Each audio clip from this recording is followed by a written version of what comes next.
restaurer, protéger nos biotopes, protéger l'humain, des défis assez logiques finalement, qui sont au cœur de nos métiers.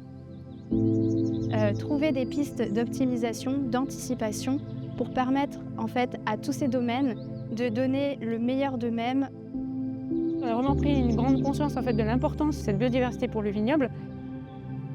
Donc quand on met quelque chose en place, ça va avoir un impact significatif. On chouchoute chaque parcelle, chaque terroir. La biodiversité, ça se préserve autant que ça se cultive. J'ai un rôle un peu d'accompagnant en fait, et de faire en sorte que ces vignes soient en bon état, tout l'environnement en lui-même soit en bon état. The forest creates an important symbiosis around all of our vineyards.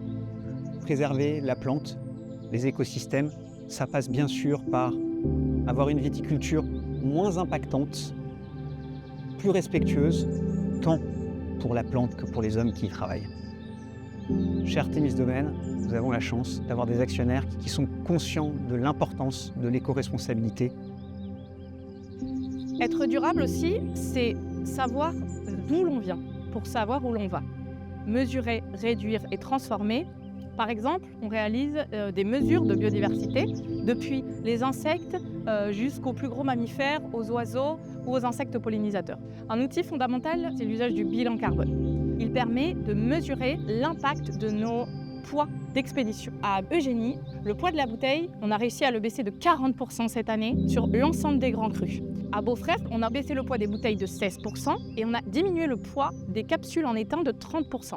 Sur le bilan carbone de Château-Latour, être passé d'une caisse bois à un emballage carton, c'est 17 tonnes d'émissions de CO2 équivalent par an en moins. Dans une démarche de durabilité, ce qui est important, c'est d'avoir une démarche systémique. C'est que les choses deviennent un réflexe, c'est de considérer l'ensemble des paramètres, les bâtiments, la gestion des énergies, la gestion de l'eau, tous les paramètres qui permettent d'avoir une démarche éco-responsable transversale.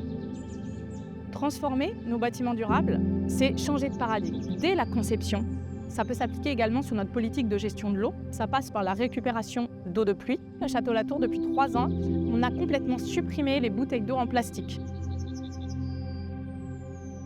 Une démarche RSE, c'est aussi une démarche collective. Bien sûr, il faut structurer cette démarche. Pour autant, les acteurs sont multiples. Les enjeux environnementaux sont différents dans chacun de ces domaines. Les enjeux sociétaux sont différents. Pour autant, je pense que tout le monde s'est rangé derrière cet objectif de durabilité. What we believe where farming is going is rooted in resilience and balance and respect for place.